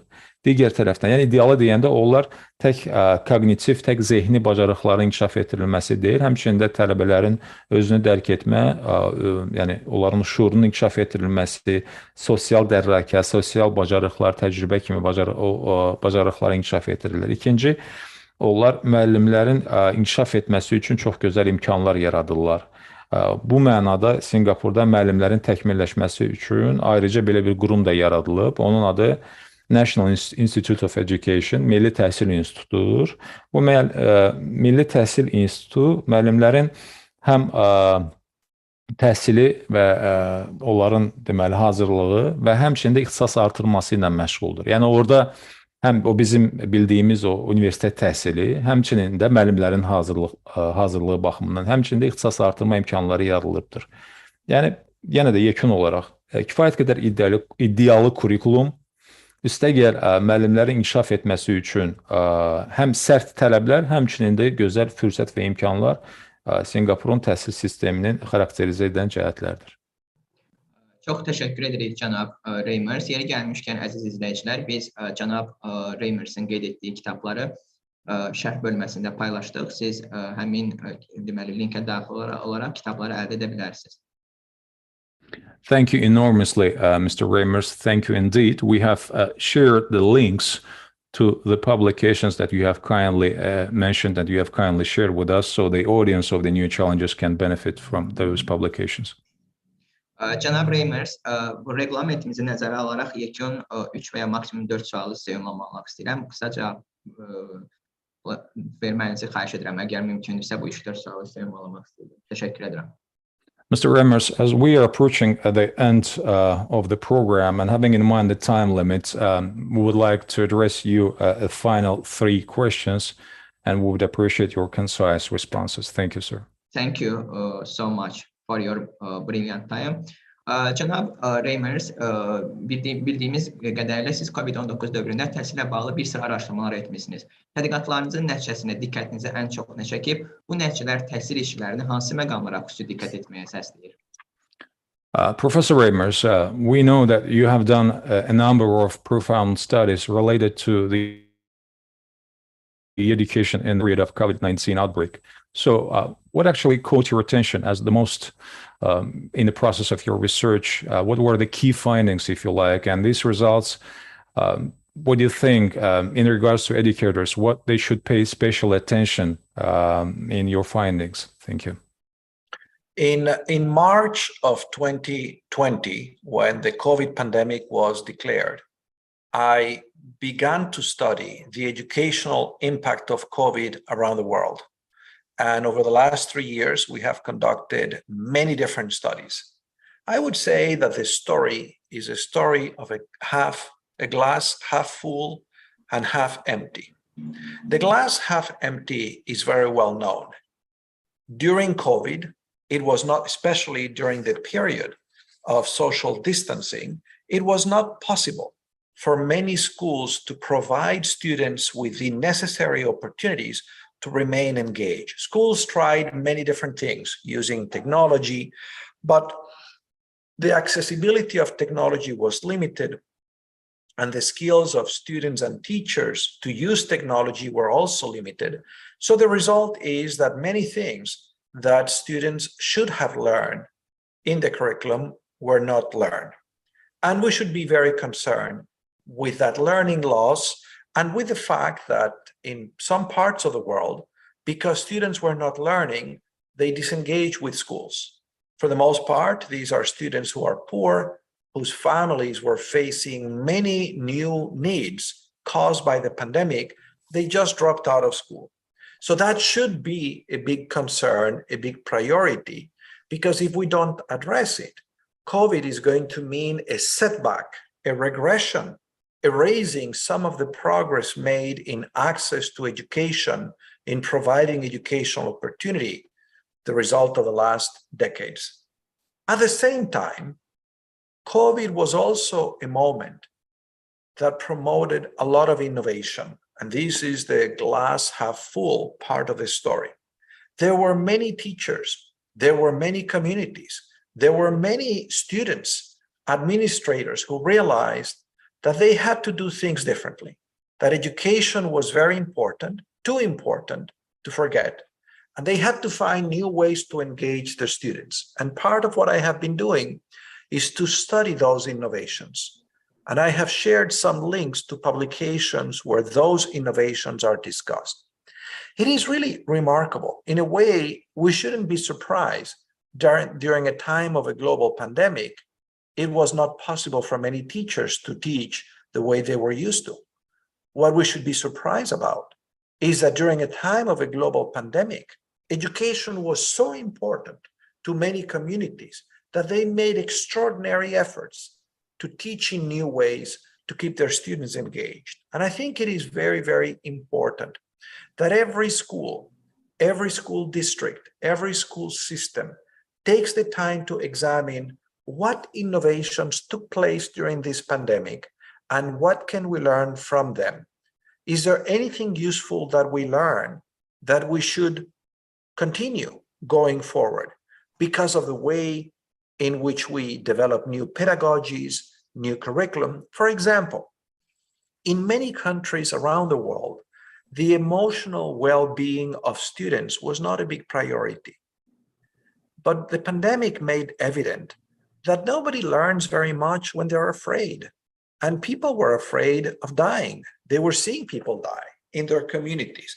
So as a result of that, many educators began simple processes to support the emotional well-being of students. This is wonderful. This is a great innovation that should continue even when we don't have a pandemic. And it doesn't require very complicated things. Many schools began a process where the first thing that a teacher did with her students was to ask, how are you doing? Go around and check in. Have every student say how they were. And when you create a climate in a classroom where the students understand that their teachers care about them as whole people, that they want to know if they are okay, that makes it easier for the students to learn, makes it easier for the students to feel connected to the school. So if I had to highlight, I will place links to those studies so that people can read them. I think it's very much a story of a glass half full and half empty. We should be very aware of the losses so we address them, but we should also be aware of the innovations so that we build on them and we use them to build an education renaissance. Cəfər bəy, deməli, suala cavab olaraq bunları bildirmək istərdim ki, bəli, həqiqətən də martın 2020-ci ilin martında COVID-19 pandemiyası elan olunduğu zaman mən elə həmin dövrdən təhsildə COVID-in təsirlərini araşdırmağa başladım qlobal miqyasda, dünya səviyyəsində. Burada əslində məsələ stəkanın yarı dolu və yaxud da ki, yarı boş olmasıdır. Onun yarı boş olması ilə bağlı bir sıra fikirlər artıq hamıya bəllidir. Yəni, COVID-19 pandemiyasının fəsadları, onun törətdiyi mənfi nəticələr, bunlar bəllidir. Yəni, ilk növbədə bu sosial məsafə, sosial uzaqlaşmadır. Məktəblilər üçün, uşaqlar üçün əyani şəkildə təhsil almaq baxımından imkanlarının olmaması və bu imkanı yəni əyani şəkildə fiziki olaraq təhsil almaq imkanını digər texnoloji vasitələrlə əvəzləmək cəhdləri, bu cəhdlər uğursuz olmuşdur bəzi hallarda. Çünki ya texnologiyalar mümkün olmamışdır, çatımlı olmamışdır, mövcud olmamışdır və yaxud da ki, bu texnologiyalardan faydalanmaq üçün lazımı bilik və bacarıqlar olmamışdır. Digər tərəfdən cəmiyyətin elə sosial təbəqələri olmuşdur ki, onlar imtiyazsız və əlverişsiz şəraitdə yaşadıqlarına görə bu pandemiya onların qarşısında digər problemləri daha da aktual etmişdir, nəinki təhsili. Yəni, təhsildən uzaqlaşma müşahidə olunmuşdur, xüsusilə sosial cəhətdən əlverişsiz ailələrdə. Onlar digər çağırışlar, digər problemlər, çətinliklər nöqtəsindən gəlmək üçün məktəbi artıq 2-ci, 3-cü dərəcəli səviyyəyə keçirmişdilər. Bu da çox təhlükəlidir, çünki COVID-in yaratdığı belə bir yanaşma, məktəbdən uzaqlaşma məsələsini həll etmək lazımdır. COVID gedəndən sonra da bu uşaqların, ailələrin məktəbə geri qaytarılması, onların yenidən məktəbə cəlb olunması olduqca önəmlidir. Biz cəmiyyət olaraq bundan öncə də qeyd etmişdim ki, böyük nailiyyət əldə etmişik. Yəni, bəşəriyyət təhsil baxımından, təhsilin çatımlılığı baxımından, bütün uşaqlar üçün təhsilin təmin olunması baxımından böyük nailiyyətlərimiz var. Və bununla yanaşı mən indi stəkanın o dolu tərəfinə baxmaq istəyirəm. Pandemiyanın yaratdığı müsbət təsirlər də vardır. Fəsadlarla yanaşı söhbət innovasiyalardan gedir, yenilikçilikdən gedir. COVID-19 nəticəsində biz cəmiyyətdə bir sıra sosial innovasiyaları, həmçində təhsildə bunları gördük. Əvvəl adət etdiyimiz təhsili daha fərqli şəkildə həyata keçirməyə başladıq. Təhsildə innovasiyaları tətbiq etməyə başladıq və burada müəyyən bir dəyişikliyin şahidi oluruq. görürük ki, bütün bu çətinliklərə baxmayaraq, yenə də elə cəmiyyətdə təbəqələr, ümumiyyətlə elə ölkələr, elə cəmiyyətlər var ki, onlar təhsili yenə də önəmli bir vasitə kimi qəbul edirlər. Müxtəlif böhranların aradan qaldırılması üçün, inkişaf baxımından və hətta belə şəraitlərə uyğunlaşmağı da bacarırlar. Və biz burada görürük ki, müxtəlif yeni üsullardan, istər müəllimlər üçün, istər şagirdlər üçün, istər ailələr və valideynlər üçün yeni üsulların tətbiq olunmasından söhbət gedir. O üsullara dair araşdırmalar və araşdırmaların nəticələri yenə də chat bölməsində mən onları paylaşmışam. Onlar da təmənnasız olaraq o nəşrlərlə və aparılan tədqiqatların nəticələri ilə bizim hörmətli auditoriya tanış ola bilərlər. Bütün bunların nəticəsində yeni kurikulumlar yazılmağa başladı. Yəni, innovativ və yenilikçi, qabaqçı tədris üsullarına dair. Siz soruşa bilərsiniz ki, hansı yeniliklər? Yəni, bəlli yeniliklər haqqında danışmayacağım. Mən, misal üçün, digər bir məsələni, tələbələrin emosional rifahını qeyd etmək istərdim. Əvvəllər şagirdlərin və tələbələrin emosional durumu, onların vəziyyəti, emosional rifahı, belə deyək, o qədər də önəmsənilmirdi, o qədər də ön plana çəkilmirdi. Amma bundan sonra, yəni Covid-dən sonra artıq anlaşıldı ki, insanlar arasında bir nə qədər o ölüm qorxusu var idisə, tələbələr, şagirdlər arasında da cəmiyyətdə baş verən proseslər, elə bir qorxular, elə bir nigarançılıq yaradır. Təbii ki, istənilən şəraitdə, istənilən cəmiyyətdə tələbələrin emosional rifahı önəmlidir kimi belə bir anlayış artıq formalaşmağa başladı və indiyə kimi də tətbiq olunur. Bu da COVID-19-un gətirdiyi o müsbət, mən deyərdim ki, bir nəticədir. Cənab Reimers, hazırda bizim Azərbaycanın tanınmış professorlarından Şahlar Əsgərov izləyir. Qeyd edim ki, Şahlar Əsgərovun elmi nailiyyətləri həm də NASA-da istifadə olunur. Şahlar müəllim belə bir sual qeyd edib. Ümumiyyətlə, hörmətli professor sizi salamlayır və qeyd edir ki, 1962-ci ildə ABŞ sosial qarşıdurması zamanı deməli Vasili Arxipov hərbiçi nüvə knopkasını basmaqdan imtina etdi. Mən onu bir nömrəli qlobal vətəndaş sayıram. Seçimim düzdürmü? Well, Professor Reimers, amongst distinguished audience that follow us on live on Facebook, we have also the scholar Professor Şahlar Əsgərov, whose works are used by NASA, by the way. He is well known, and he has the question. He said in 1962, during the social confrontation in the United States, there was a military personnel who refused to push the button of the deadly weapon launching device in the United States. I'm not sure whether this fact is known to you or not, but in my view, says the Professor Askarov, that is the global, I would say, global citizen kind of heroic manner, or the gesture, or the deed, which is at the level of the global citizen. What do you think about it? Yeah, I don't know that particular fact, but I agree that educating a person to commit to human rights includes educating them to understand that those rights are superior to national laws that can be changed and regulations. For example, in World War II, in Germany, the Nazi regime ordered the extermination of 6 million Jews and many other people. And that was the law. That was an order where if people refused to follow that order, they were violating the law. But there were many individuals who, in different ways, helped children and adults survive what was clearly an immoral law, an unethical law. So it is the case that promoting the ethical development of individuals requires for them to be able to understand and put into context laws.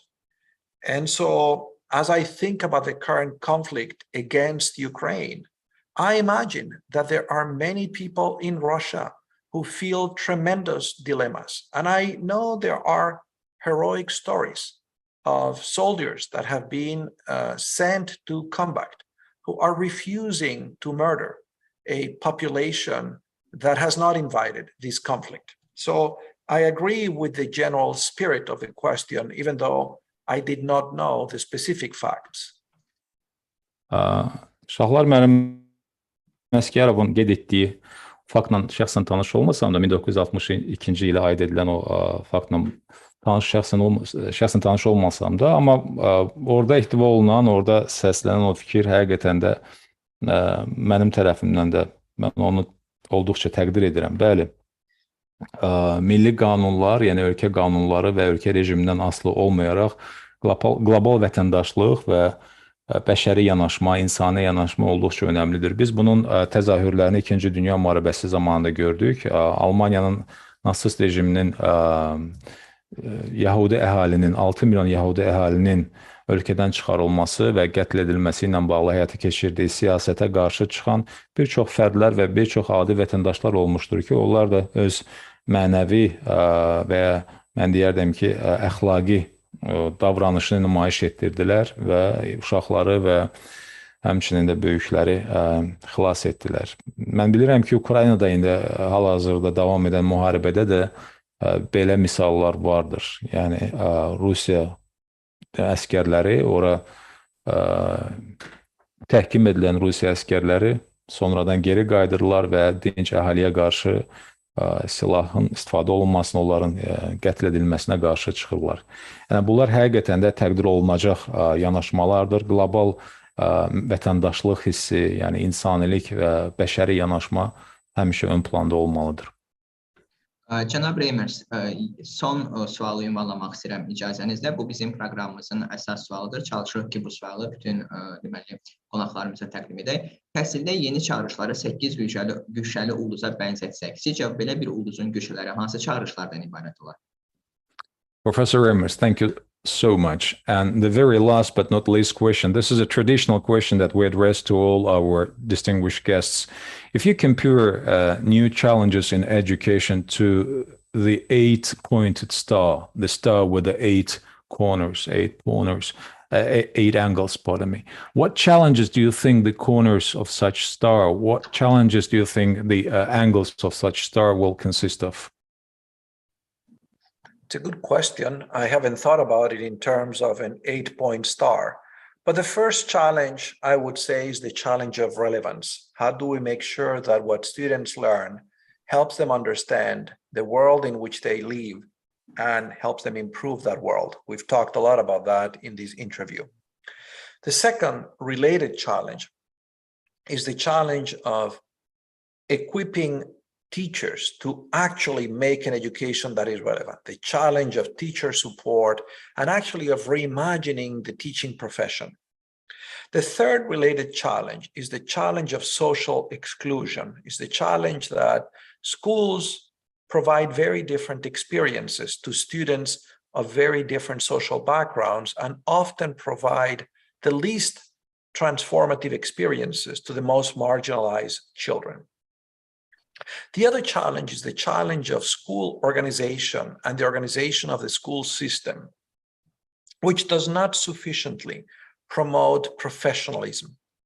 The fifth challenge related to organization is the challenge of how to make schools places where teachers are continuously learning and innovating. How do we make systems learning organizations?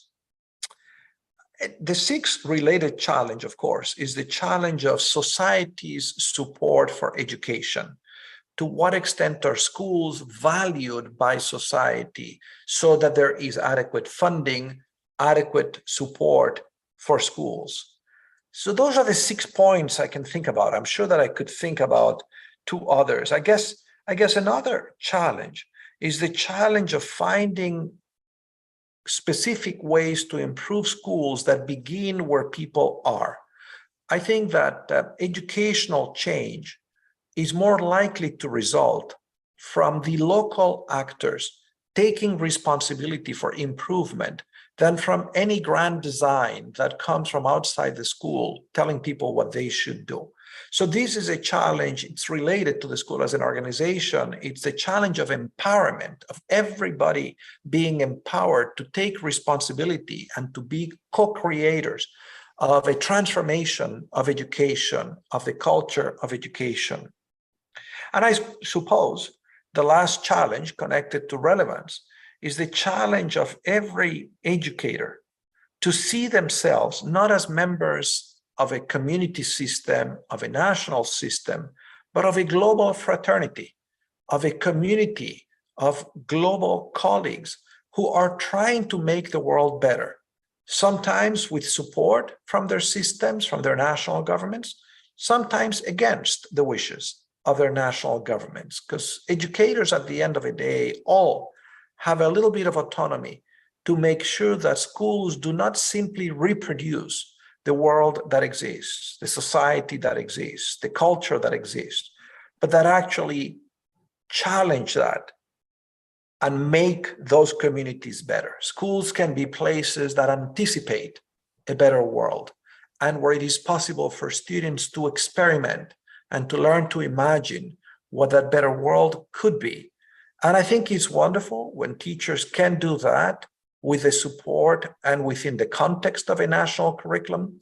But it's also important for teachers to understand that they can do that even when they lack such support. I guess those would be the 8 points of your 8-point star. 8 güşəli sual, olduqca maraqlı sualdır Cəfər bəy. O barədə heç düşünməmişdim, amma bir haldakı sual səsləndi, yəni gəlin bunu düşünək. Çağırışlar nə ola bilər? Dərhal ağlıma gələn səsləndirdiyim məsələ aktuallıqdır. Yəni, tədris olunan məsələlərin qlobal miqyasda mövcud olan gündəlikdəki o problemlərlə uzlaşması. Yəni, mütləq olaraq vacibdir ki, kurikulumda, tədris olunan proqramda dünya səviyyəsində aktual olan, relevant olan məsələlər də özü əksini tapsın. İkinci məsələ, bu aktual kurikulumun tədris olunması üçün müəllimlərin silahlandırılması, yəni müəllimlərin təmin olunması, belə deyək, lazımi vasitələrlə, əyani vəsaitlərlə, bilik və inkişaf təkmilləşdirmə imkanları ilə təmin olunması. Üçüncü, burada vacib olan məsələ və bu çağırış bir problemdir. Bu da sosial təcrid etmədir. Təəssüf ki, məktəblərdə hələ də cəmiyyətdə mövcud olan sosial bərabərsizlik yüz görür ki, məktəblərdə daha açıq şəkildə, daha çılpaq şəkildə görsənir. Xüsusilə əgər biz marjinallaşmış, yəni ki, əlverişsiz olan sosial təbəqələrin övladları haqqında danışırıqsa, onların məktəbdə də yenə də bu sosial təcrid olmuş şəkildə olmasıdır. Bunların aradan qaldırılması vacibdir. Dördüncü, çox vacibdir ki, biz məktəbləri müəllimlər üçün də inkişaf edən və müəllimlərin təkmilləşməsi üçün də bir təhsil ocağı kimi görək. Yəni, məktəblər tək şagird və tələbələrin təhsil alması üçün deyil, həmçində müəllimlərin də inkişaf etməsi, təkmilləşməsi üçün də bir təhsil müəssisəsi olsun. Digər bir məsələ odur ki, bizdə məktəbə yanaşma sistemli olmalıdır. Bu, biz tək məktəb hüdudlarında deyil, ümumiyyətlə bütün təhsil sistemi daxilində təşviq və inkişaf etdirməliyik. 6-cı, cəmiyyətin dəstəyini qeyd etmək istərdim. Bu çox vacibdir ki, təhsilə dəstək bütün cəmiyyət tərəfindən, icmalar tərəfindən təmin olunsun. Tək məktəbin və yaxud da ki, təhsil müəssisəsinin səlahiyyəti kimi görsənməsin.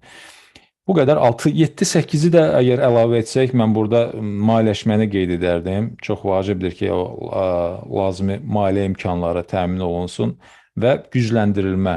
Yəni, cəmiyyətin bütün üzvləri, həmçinin tələbələr, şagirdlər, müəllimlər, valideynlər, təbii ki, hər şey məktəbdən başlayır.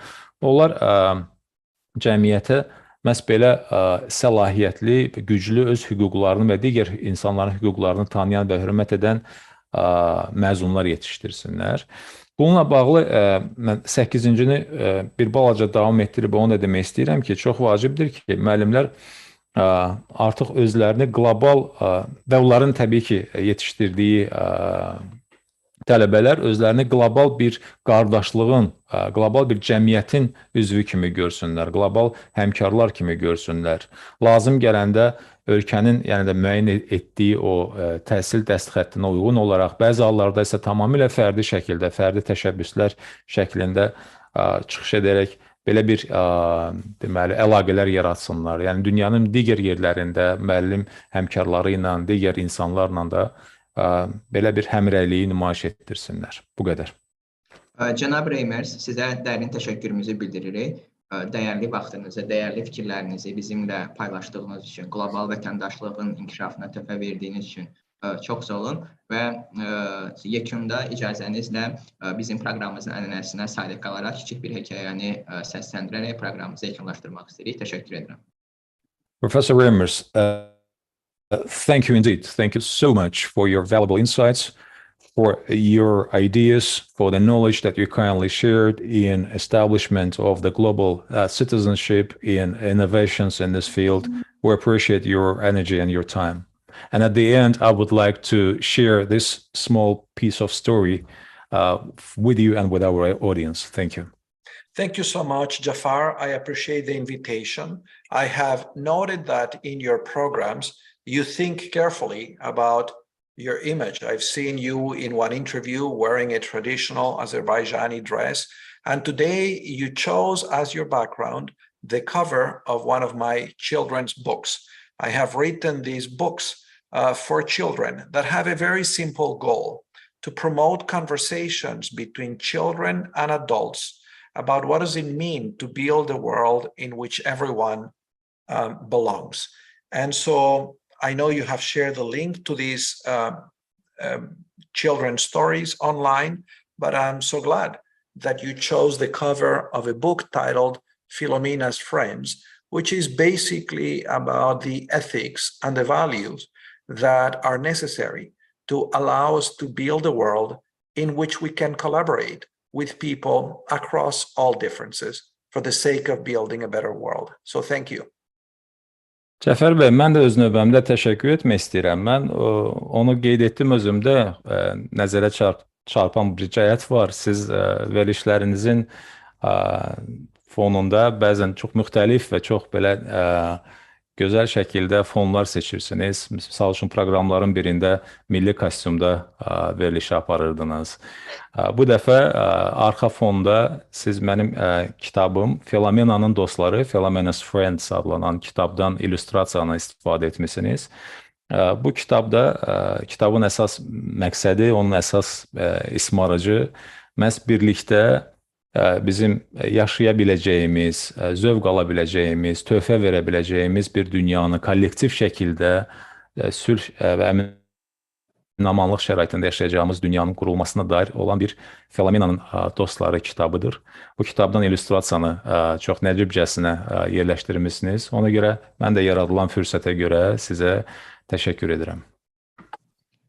Çox sağ olun, cənab Reimers. Əziz yeni çağırışlar, bir uşaq müdrikə cavab verə bilməyəcəyi bir sual ünvanlamaq qərarına gəlir.